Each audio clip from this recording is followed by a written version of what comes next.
300,000 New Yorkers are brought to housing court every year to fight an eviction. Almost none of them have an attorney. 28,849 New York families were evicted last year. More than half of them wouldn't have been evicted if they had had an attorney. We don't want this to be you.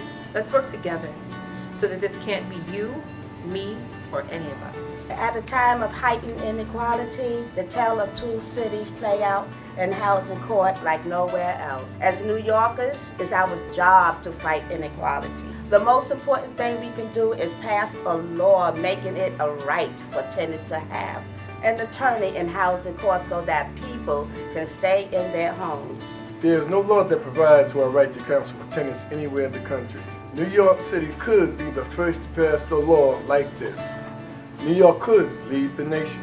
65% of New Yorkers are renters. In 2013, landlords sued 246,864 tenants in court for eviction. 97% of all cases in housing court are initiated by landlords. Less than 10% of tenants in housing court have lawyers to represent them. In 2013, 28,849 households were evicted by a marshal. The vast majority of tenants facing eviction are women. Close to 40% of tenants in housing court represents families with children. At least 30% of people in the shelters went there right after being evicted. 57,000 people are in New York City shelter system right now.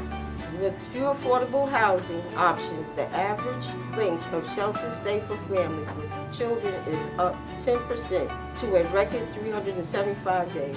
There are many consequences of eviction that we can't calculate, such as average storage costs, the number of days of work people miss because of court dates and move, the number of dates children have to miss from school, and the mental and emotional stress of fighting and facing an eviction.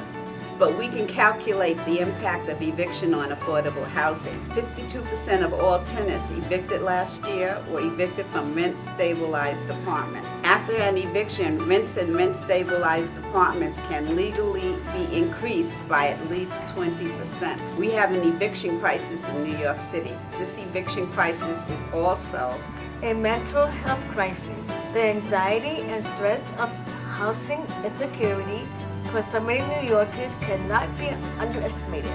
A workers' rights crisis. The most vulnerable New Yorkers miss thousands of days of work. A women's crisis! Women and children are being locked out of their homes. A children's crisis. The effects of eviction on children are devastating. A justice crisis.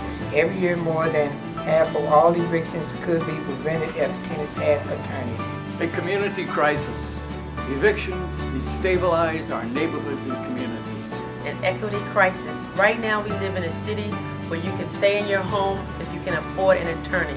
You lose that right if you cannot afford an attorney. An immigrant crisis.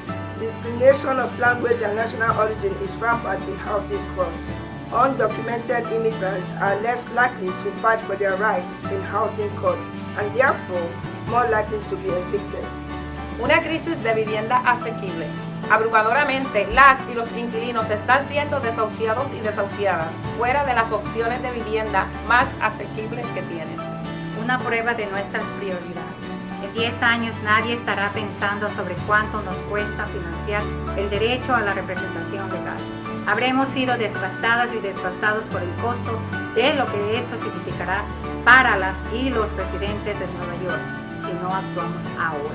Most of us live paycheck to paycheck. And unless you have 6 months to a year of household expenses saved up in the bank, we're all one paycheck from being homeless, especially without a right to counsel. More than half of all the families that are evicted every year wouldn't be if they had an attorney.